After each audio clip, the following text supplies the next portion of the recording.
মনে রেখো, তোমার জীবনে এমন একটা ঘটনা ঘটবে যা তোমার জীবন পাল্টে দেবে। এটি একটা এতিম ছেলের অভিশাপ। সে সময় শীতল বেশ ভয় পেয়েছিল, বাট তার বান্ধবীরা তাকে সান্ত্বনা দিয়ে বলেছিল এসব অভিশাপ বলে কিছু হয় না। শীতল ভাবছে মনের অভিশাপ বলে কিছু হয়, সে কারণেই সে রাজের হাতে ধর্ষণ হয়েছে। রাজ তাকে বারবার ধর্ষণ করেছে, অথচ সেই রাজকেই এখন সে ভালোবাসে। পৃথিবী বড়ই বিচিত্র, তার থেকে এমন বড় বিচিত্র মন কি চায় তা মনও জানে না। শীতল তার পেটে হাত দিয়ে বলো, বাবা তুই তাড়াতাড়ি এসে পড়, তাহলে তোর মায়ের চোখের পানি কিছুটা থামবে। কবে আসবি বাবা? আকাশ ভেসেছে তারার মেলা, কবে আসবে আমার ঘরে খুশির দোলা। আকাশে হাসে চাঁদের কণা, কবে আসবে আমার কোলে ছোট্ট সোনা। রাতে রাজ এসে বেডে শুয়ে পড়ল। বেডে অনেকগুলো খেলনা দেখতে পেল রাজ। শীতলকে কয়েকবার ডাকার পরে শীতল রাজের কাছে এলো। এগুলো কি? খেলনা চাচা কিনে এনেছেন। গাছে কাটার গোপে তেল। জি, কিছু বললেন? না, কাল ডক্টর রিপোর্ট দেবে বলেছে, পজিটিভ হলে ভেবো না তোমায় মেনে নেব। তোমরা যা আমার সাথে করেছো তার প্রতিশোধ আমি কড়াই ঘণ্টায় নেব। মাঝরাত কাজল কয়েকবার বেশ বড় করে নিঃসঙ্গ লোকটাকে তার ঠিকানায় চিঠি লিখল হলুদ খাম করে, যা লাল ফিতে দিয়ে বাঁধা। কাজল চিঠিটা ছিঁড়ে ফেলল। এভাবে আরও কয়েকটা চিঠি লিখে কাজল ছিঁড়ে ফেলল। সে লিখতে চাইছে না, তবুও যেন কেন চিঠি লিখতে চাচ্ছে তার মন। রাজ রুমের সোফায় বসে কাজ করছে ল্যাপটপে। বেচারে শীতলের ঘুম আসছে না। বারবার রাজকে দেখছে শীতল, কখন রাজ শুতে আসবে আর সে রাজের সাথে একটু দুষ্টুমি করবে। শীতলের বেশ টেনশন লাগছে কালকের জন্য। কাল রিপোর্ট কি আসবে কে জানে।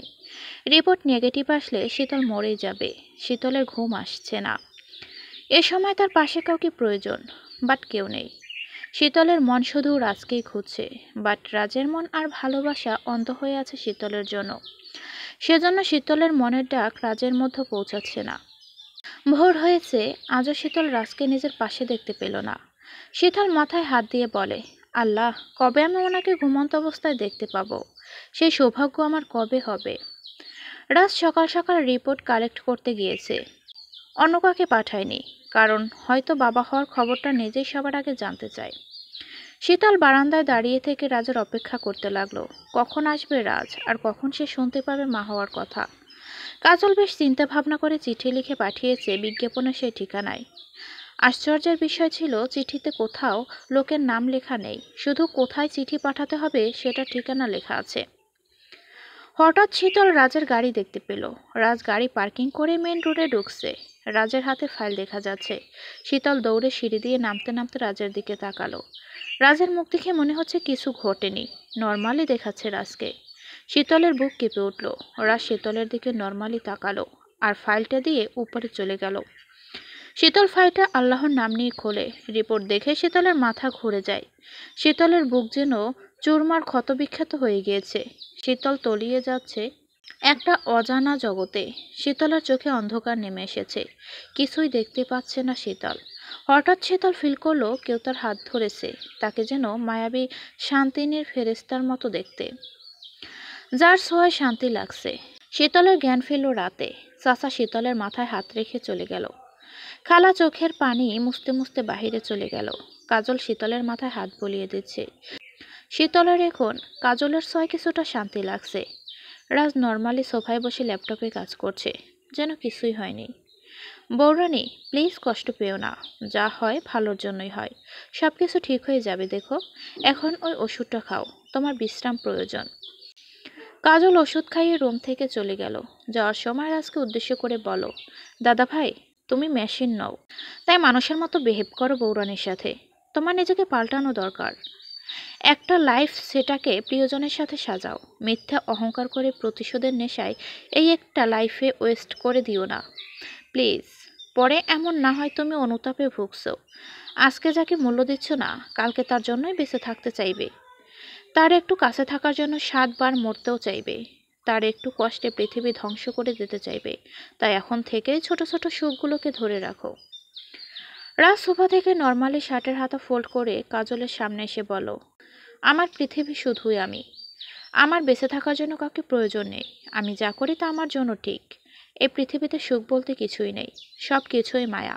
সেটা তুমি যত তাড়াতাড়ি বুঝবে ততই তোমার জন্য মঙ্গল। সাইকোলজিকে নিজের মাথা থেকে তাড়াও, এটাকে বাস্তবে রূপান্তরিত করতে যেও না। কাজল চলে গেল। রাত শীতলের দিকে একবারও তাকালো না পর্যন্ত। চুপচাপ উপর হয়ে কিছুটা শীতলের গা ঘেঁষে শুয়ে পড়ল। শীতলের বুক ফেটে কান্না আসছে। সে এতক্ষণ কাজল আর রাজের কথা শুনছিল। রাজ কত সহজেই বলে দিল শীতলের কোনো স্থান নেই রাজের কাছে। শীতল কান্না করছে ফুপিয়ে, যে কান্না কেউ শুনতে পাচ্ছে না। দম বন্ধ হয়ে আসছে তার। কেন তার জীবনে এমন হচ্ছে? কি দোষ করেছিল সে? মিথ্যে একটা প্রতিশোধের কারণে তার জীবনটা নষ্ট হয়ে যাচ্ছে। সে তো ভাগ্যকে মেনে নিয়েছিল, তাহলে ভাগ্য কেন মানছে না শীতলকে? আল্লাহ কি তাকে দেখছে না সে কতটা কষ্টে আছে? একবারও তার ভালোবাসা তাকে সান্ত্বনা পর্যন্ত দিল না। সে কি এতটাই নিকৃষ্ট তার স্বামীর কাছে? সে তো সর্বোচ্চ চেষ্টা করছে রাজের মনে একটু মায়া সৃষ্টি করতে। রিপোর্টে পরিষ্কার করে লেখা আছে নেগেটিভ। খাবারে অনিয়মে লো প্রেশার। শীতল আর কিছুই ভাবতে পারছে না। এই একটাই মাত্র উপায় ছিল রাজকে ঠিক করার। এই উপায় শীতল রাজের চোখে নিজের জন্য ভালোবাসা দেখেছিল। আল্লাহ শীতলকে কেন বাঁচিয়ে রেখেছে? শীতল বেঁচে থাকাকালীন রাজ নিজের থেকে শীতলকে দূরে যেতে দেবে না। শীতলের মৃত্যুর আগ পর্যন্ত তাকে তিলে তিলে মারবে রাজ। শীতল কাঁদতে কাঁদতে ঘুমিয়ে পড়ল। শীতল একটা স্বপ্ন দেখছে। শীতলের হাত ধরে কে যেন গান গাইছে। মানুষটাকে আপন আপন লাগছে, খুব চেনা চেনা লাগছে তাকে। হঠাৎ শীতল ফিল করলো তার মুখের উপর কেউ নিঃশ্বাস ফেলছে। নিঃশ্বাসটা তার খুব চেনা চেনা লাগছে। শীতলের চোখ ততক্ষণে খুলে গেল, বাট তার উপর কাউকেই দেখলো না। পাশে তাকিয়ে দেখলো রাজ বেঘুরে শান্তিতে ঘুমোচ্ছে, শীতলের ঘুম কেড়ে নিয়ে। দুদিন হয়ে গেল রাজ শীতলের সাথে কথা বলছে না। শীতলকে একবারও টাচও করেনি।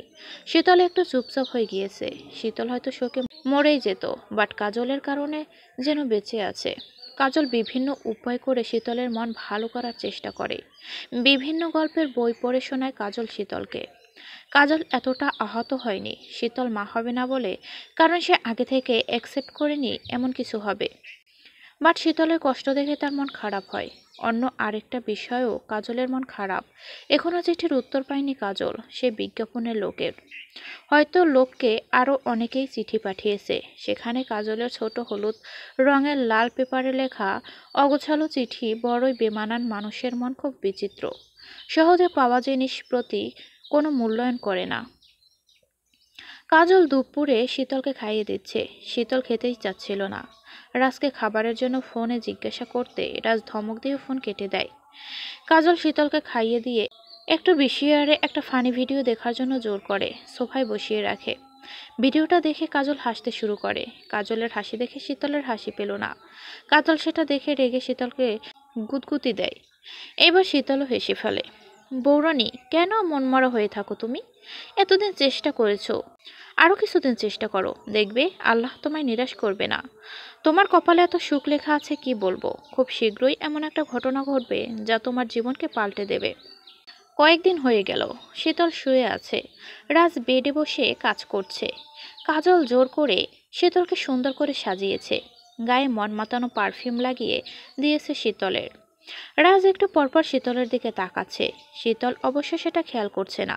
শীতল ভাবছে কবে রাজ তাকে আপন করে নেবে। শীতলকে অবাক করে দিয়ে রাজ কাজ বন্ধ করে দিয়ে শীতলকে জড়িয়ে ধরে তার চুলের সুবাস নিতে শুরু করলো। শীতলের এমন রাগ উঠল যে রাজকে ধাক্কা দিয়ে সরিয়ে দিল। রাজ একেবারে বেড থেকে পড়ে গেল। রাজ রেগে শীতলের দিকে তাকালো। শীতল এখন এতটা ভয় পায় না রাজকে। সে উল্টো দিকে মুখ করে শুয়ে পড়ল। রাজ নর্মালি নিচ থেকে উঠে শীতলের পাশে শুয়ে পড়ল। শীতল ভেবেছে রাজ অপমান হওয়ার পর তার কাছে আসবে না, তাকে ছোবে না। কথায় আছে কুকুরকে বিশ্বাস করা যায়, তবুও কোনো ছেলেকে না। রাজ শীতলকে হঠাৎ জোরে জোরে করে জড়িয়ে ধরল। দু হাত দিয়ে শীতলের হাত চেপে ধরল, পা দিয়ে শীতলের পা আঁকড়ে ধরল। শীতল রাজের কাছ থেকে নিজেকে ছাড়াতে পারছে না। শীতল রেগে রাজের গালে একটা কামড় দিল। এমন জোরে কামড় খেয়েও রাজ একটু রিয়েক্ট করেনি, যেন তার শরীরে গন্ডারের চামড়া। তোমার তো মা হওয়ার ইচ্ছে, তাহলে এসো তোমাকে মা বানিয়ে দিই। তারপর আমি আর আমার বাবু মিলে তোমাকে তিলে তিলে কষ্ট দেব। আরও দুদিন কেটে গেল। রাজের কোনো পরিবর্তন হচ্ছে না। কাজলের কাছে এখনো কোনো চিঠির উত্তর আসেনি।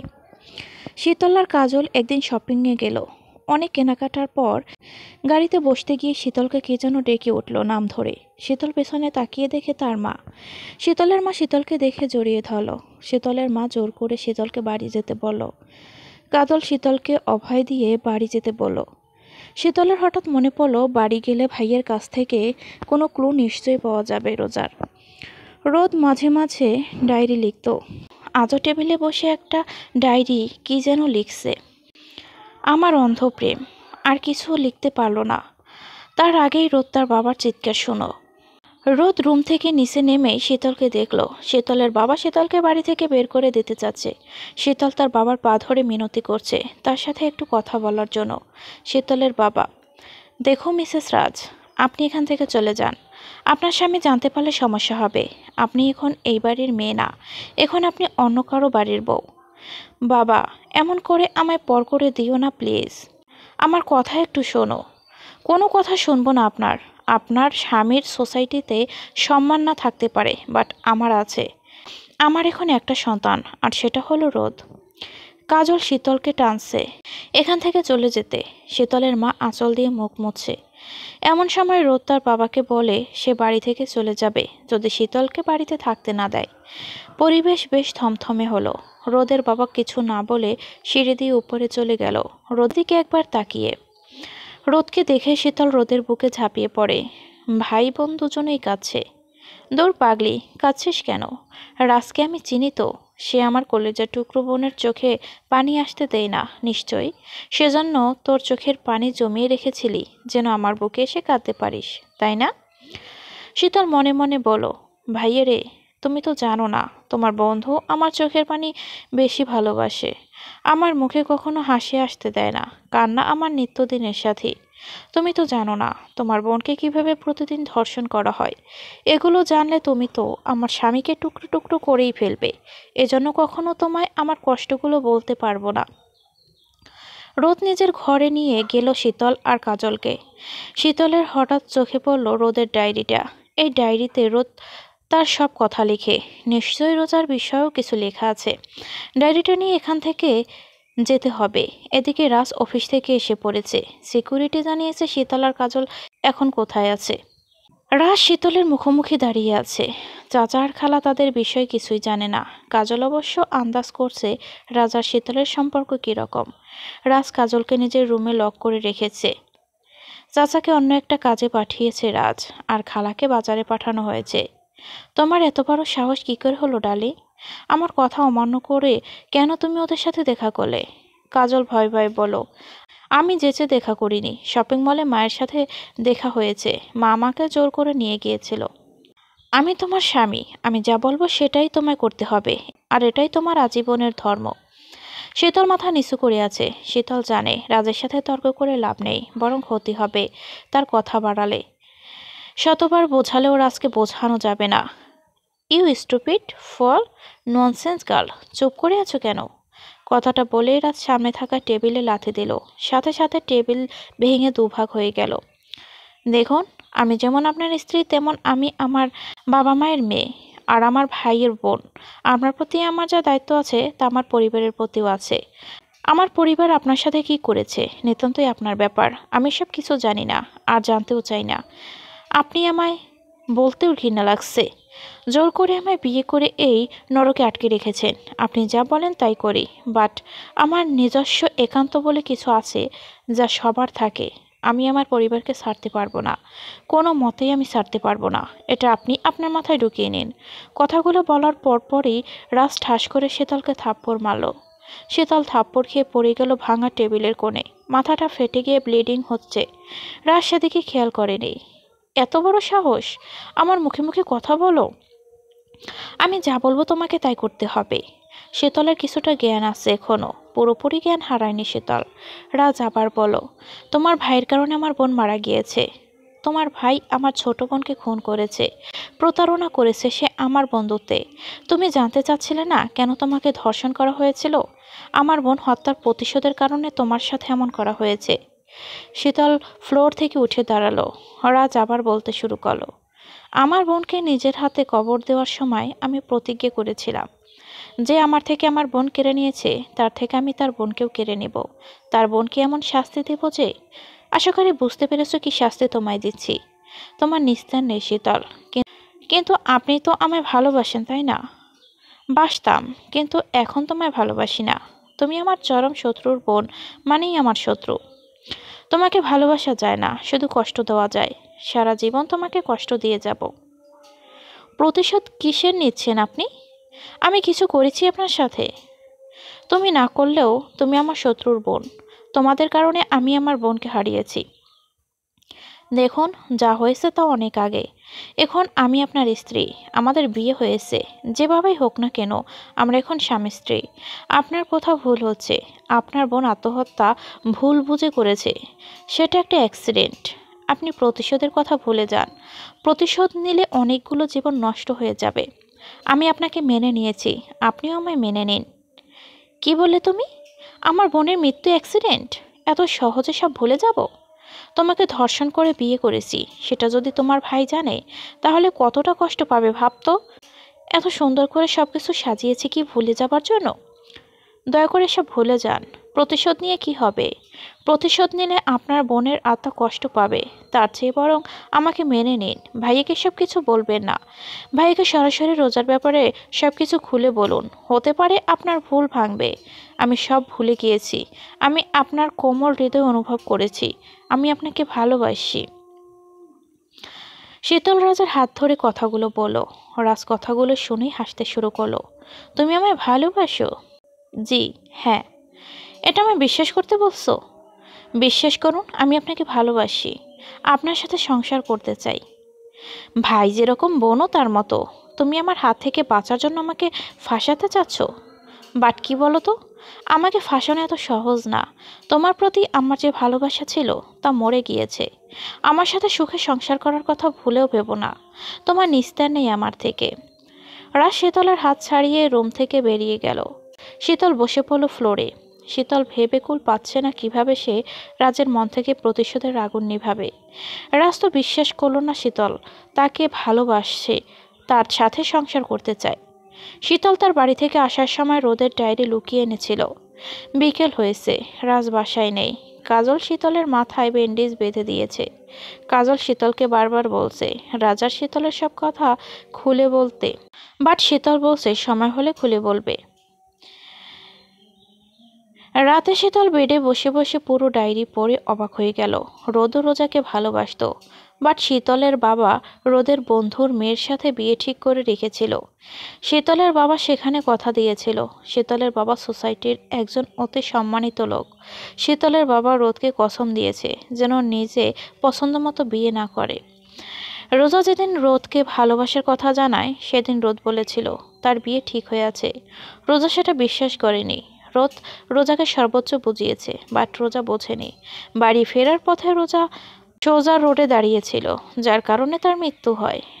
রোদ এখনও রোজাকে ভালোবাসে, সেজন্য রোদ শপথ করেছে কখনো অন্য কাউকে বিয়ে করবে না।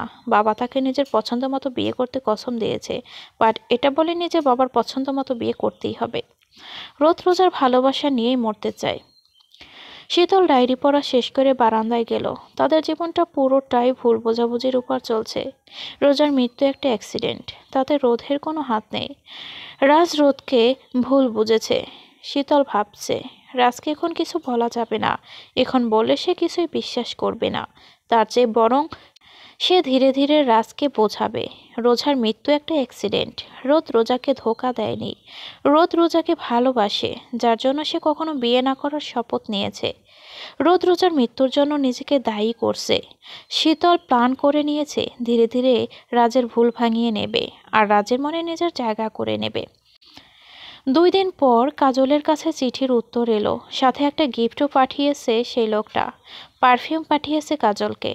একটা ছোট চিরকুটও পাঠিয়েছে লোকটা। ধন্যবাদ সুপ্রিয় পত্রমেতা, আপনি আমায় চিঠি লিখে কিছুটা সঙ্গ দিতে পেরেছেন। ভেবেছিলাম আধুনিক যুগে কেউ আমায় চিঠি লিখবে না। আমি অত্যন্ত খুশি অনুভব করছি। আমার পক্ষ থেকে ছোট্ট একটা উপহার পাঠালাম। অদমের নাম হিমালয়। কাজল এটুকু চিঠি বারবার পড়ে বুঝতে পারছে না লোকটা কি তাকে আরও চিঠি লিখতে বলেছে নাকি বলেনি। রাজ আর শীতলের বিয়ের প্রায় ৮ মাস চলতে শুরু করেছে। এখনও রাজকে বোঝাতে পারেনি শীতল তাকে ভালোবাসে। নানাভাবে রাজ শীতলকে অপমান করে। শীতলকে দেখলে নাকি রোজার কথা মনে পড়ে রাজের। রাজ শীতলকে সহ্যই করতে পারে না। শীতল সর্বোচ্চ চেষ্টা করে রাজের মন জয় করার। সবসময় রাজের কথায় চলে সে। রাজের চাওয়া পাওয়ার সর্বোচ্চ খেয়াল রাখে শীতল। শীতল রাজকে মনে প্রাণে ধর্মে স্বামী হিসেবে মেনে নিয়েছে। তার বিশ্বাস একদিন রাজ তার ভুল বুঝতে পারবে এবং অনুতপ্ত হবে। শীতলকে মেনে নিয়ে ভালোবাসবে রাজ। আরও কয়েক মাস কেটে গেল। রাজ আর শীতলের সামনেই আসতে চলেছে ম্যারেজ ডে। ম্যারেজ ডে এর ১.৫ মাস আগের ঘটনা। সেদিন শীতল বুঝতে পেরেছে কিছু চাওয়া অপূর্ণ থাকে। কিছু মানুষ আপন হয় না, কখনো কিছু মানুষ পাল্টায় না। সেদিন ছিল রাজের একটা ডিল সাকসেসের পার্টি। রাজ শীতলকে নিয়ে পার্টি অ্যাটেন্ড করতে যায়। পার্টিতে সব কাপল ইনভাইটেড ছিল, তাই রাজও শীতলকে নিয়ে যেতে বাধ্য হয়েছিল। পার্টিতে রাজের একটা ক্লায়েন্ট বারবার শীতলকে ডিস্টার্ব করছিল। শীতল ইগনোর করছিল বিষয়টা। রাজ তার অন্য ক্লায়েন্টদের আপ্যায়ন করার জন্য বিজি ছিল। লোকটা শীতলের গায়ে হাত দেওয়ার চেষ্টা করছিল বারবার। শীতল ইগনোর করছিল। লোকটা এক পর্যায়ে শীতলকে কিছু কথা বলে। শীতল, আপনি জানেন আপনি কতটা সুন্দরী? মিস্টার রাজের কোনো অধিকার নেই আপনাকে পাওয়ার বা আপনার সাথে থাকার। কি বলতে চান আপনি? আমি একজন ইন্টারন্যাশনাল বিজনেসম্যান আর রাজ হলো ন্যাশনাল বিজনেসম্যান। সো বুঝতে পারছেন সোসাইটিতে কার কতটা মূল্যায়ন। আপনি সব আমায় বলতেছেন কেন? ঠিক আছে, আপনাকে সরাসরি বলছি, যদিও বনিতা করা আমার পছন্দ না। আমি আপনার রূপে মুগ্ধ হয়েছি। আমি আপনাকে বিয়ে করতে চাই। রাজকে আজকেই ছেড়ে দিন আর আমার হাত ধরুন। আপনাকে আমি রানী বানিয়ে রাখবো। কথাটা বলেই শীতলের কোমর জড়িয়ে ধরল লোকটা। শীতল রেগে লোকটাকে থাপ্পড় মারে আর সেখান থেকে চলে যায়। শীতল গাড়িতে বসে বসে কান্না করে অনেক। আজকে রাজ যদি তাকে সম্মান করত, ভালোবাসতো, তাহলে এমন হতো না। বাহিরের লোক এত অপমান করতে পারতো না। শীতল এটাও ভাবছে, রাজ তার সাথে যাই করুক না কেন, কখনো শীতলকে ধোঁকা দেয়নি বা কোনো মেয়েকে তাদের মাঝে নিয়ে আসেনি। রাজ শীতল ছাড়া আর কারো দিকে তাকায়নি। শীতল ভেবেছে রাজকে লোকের ব্যাপারে বললে সে লোকটাকে উচিত শিক্ষা দেবে। শীতল বলছিল সে রাজকে লোকটার কথা বলতেই রাজ বলে, লোকটা তোমায় ধরেছে, তোমাকে রেপ করেনি, আর তোমার তাকে পছন্দ হলে চলে যেতে পারো, তাহলে আমার হাত থেকে বাঁচতে পারবে। লোকটা তোমাকে আমার থেকেও বেশি সুখ দিতে পারবে। শীতল রাজের গালে একটা থাপ্পড় দিল। চারিদিকে ঘন অন্ধকার। পরিত্যক্ত একটা রাস্তা দিয়ে ড্রাইভ করছে রাজ। রাজ আজ প্রচুর ড্রিঙ্কস করেছে। আজকেও রাজ শীতলের গায়ে হাত দিয়েছে। শীতল ফ্লোরে বসে বসে কান্না করছে। নাক দিয়ে ব্লিডিং পড়ছে। ঠোঁট কেটেও গিয়েছে অনেকটুকু। গাল দুটো ফেটে গিয়েছে। শীতলের গায়ে বেশ অনেক জায়গায় আঘাত করেছে রাজ। রাজ আজকে প্রমাণ করে দিল তার কাছে প্রতিশোধ সবচেয়ে বড়। রাজ আরও প্রমাণ করেছে সে কখনো ঠিক হবে না। শীতল বুঝতে পেরেছে সে বৃথা চেষ্টা করেছিল। কি করেনি শীতল রাজকে আপন করে নিতে। একটা ভুল বোঝাবুঝিকে রাজ তার জীবনকে লক্ষ্য করে নিয়েছে। শীতল তার সর্বোচ্চ চেষ্টা করেছে নিজের ভালোবাসা দিয়ে রাজকে স্বাভাবিক জীবনে ফিরিয়ে আনতে, বাট শীতল ব্যর্থ হয়েছে আজ। রাজ স্পষ্ট বলে দিয়েছে শীতলের কোনো জায়গা নেই রাজের জীবনে। রাজ বলেছে শীতলের প্রয়োজন শেষ রাজের কাছে। শীতলের কোনো ব্যাপারে সে মাথা ঘামাবে না। সকাল হয়েছে। শীতল ফ্লোরে ঘুমিয়ে পড়েছিল। একটা রিংটোনে তার ঘুম ভাঙল। শীতল ফোন রিসিভ করলো। টেলিফোন থেকে কেউ ফোন করেছে। রাজের অ্যাক্সিডেন্ট হয়েছে। সে এখন মেমোরিয়াল ক্লিনিকে ভর্তি। সিচুয়েশন গুরুতর রাজের। শীতলের হাত পা কেঁপে উঠল খবর শুনে। শীতল তাড়াতাড়ি ক্লিনিকে গেল। বাড়িতে কাউকে না জানিয়েই গেল ক্লিনিকে। ক্লিনিকে গিয়ে রাজের ক্যাবিনে ঢোকার সময় শীতলের হার্টবিট বাড়তে শুরু করলো। হাজার হোক বাঙালি মেয়ের স্বামী বলে কথা।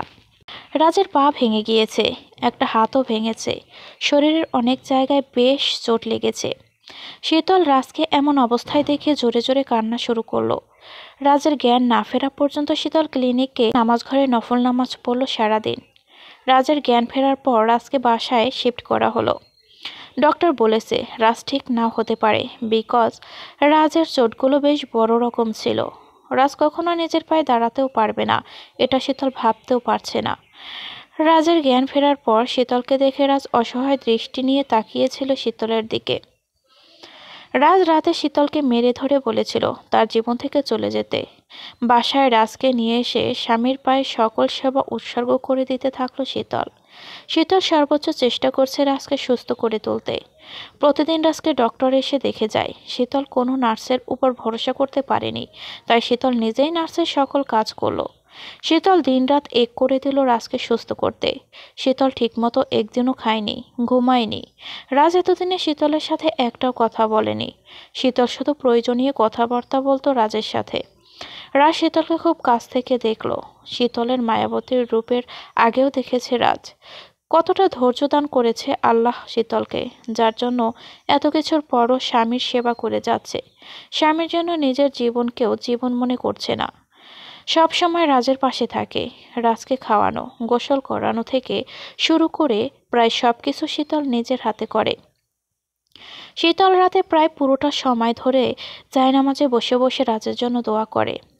চাচা, খালা, কাজল শীতলকে সবসময় সান্ত্বনা দেয় রাজ খুব তাড়াতাড়ি সুস্থ হয়ে যাবে। কাজল রাজকে বিনোদনের জন্য বিভিন্ন বই পড়ে শোনায়। শীতল তখন রাজের হাত পায়ে তেল মালিশ করতেই ব্যস্ত থাকে। প্রায় 1.5 মাস পর রাজ সুস্থ হলো। এতদিনেও রাজ কিসের সংকোচে যেন শীতলের সাথে একটা কথাও বলেনি। কেউ বিশ্বাস করতে পারেনি রাজ এত তাড়াতাড়ি সুস্থ হবে। ডক্টররা যেখানে বলেছিল রাজ সুস্থ নাও হতে পারে, শীতলের সেবা যত্নে সব মিথ্যা করে দিয়ে রাজকে সুস্থ করে তুলল। রাজ অনেকদিন পর অফিসে যাচ্ছে। হাত ঘড়ি, ওয়ালেট, রুমার সবকিছু এগিয়ে দিল শীতল রাজকে। রাজ মাথা নিচু করে নিল শীতলের হাত থেকে। রাজ রুম থেকে বের হওয়ার সময় শীতল বলল, আপনার সব দরকারি জিনিসপত্র গুছিয়ে রেখেছি ডেস্কে। আপনার ড্রেসগুলো আলমারিতে পাবেন, জুতোগুলো ড্রয়ারে রেখেছি। আপনার ওষুধগুলো কখন কটা করে খাবেন তা টেবিলের নোটবুকে লিখে রেখেছি। রাজ কিছুটা অবাক হলো শীতলের এমন বিহেভে। রাজ এতদিনে শীতলকে বলো, আমাকে এসব বলছো কেন? তুমি আসো তো এগুলো গুছিয়ে আমাকে দেওয়ার জন্য। তুমি কি কোথাও যাচ্ছ শীতল? শীতল বেশ হালকাভাবে তার কাজল কালো চোখ দিয়ে রাজের চোখে তাকালো। নিজের হাত দিয়ে কোমরে গুজে রাখা শাড়ির আঁচলটা বের করলো। রাজ আবার বলল, এই শাড়িতে তোমাকে আরো অনেক সুন্দর লাগছে, একদম নববধূ। রাজ কথাটা বলে শীতলের দিকে তাকালো। ততক্ষণ শীতল বারান্দায় চলে গিয়েছে। রাজ হালকা হাসি ঠোঁটে রেখে ডোর ওপেন করে বের হয়ে গেল। দুপুর হয়েছে। রাজ শীতলকে ফোন করলো। রাজ প্রথমবার শীতলকে ফোন করলো। শীতলের ফোন অফ কেন যেন। শীতল ট্রেনে বসে বসে ভাবছে এতদিন যা হয়েছে তার সাথে সেসব কথা। শীতল নিজেকে সান্ত্বনা দিল, এই 1 বছর তার সাথে যা হয়েছে তা একটা অ্যাক্সিডেন্ট মাত্র। শীতল নিজের মনকে মানিয়ে নিয়েছে। সে বুঝতে পেরেছে সবার ভালোবাসা পাওয়ার ভাগ্য নেই। সবাই ভালো থাকতে পারে না। জীবনে যেরকম শীতলও থাকতে পারেনি। সব পিছুটান ছেড়ে সব সম্পর্ক ছিন্ন করে শীতল রাজের জীবন, সংসার আর মিথ্যা মায়াজাল থেকে বেরিয়ে এসে বুক ভরে নিঃশ্বাস নিচ্ছে। হ্যাঁ, শীতল আজ রাজের জীবন থেকে মুক্ত হয়েছে। সে আজ রাজের খাঁচা থেকে বেরিয়ে এসেছে। জীবন তাকে কোথায় নিয়ে যাবে সেটা দেখবে সে। বাবার বাড়ি যাওয়ার সাহস ওর নেই। বাড়িতে গেলে শীতলের সাথে যা হয়েছে তা সবাই জেনে যাবে। রোদ রাজকে মার্ডার করবে, এটা নিশ্চয় শীতল। শীতলের যাওয়ার মতো তেমন জায়গা নেই। শীতলের এক খালা থাকে চট্টগ্রামে। শীতল সেখানেই যাচ্ছে। শীতলের সাথে কথা হয়েছে তার খালার।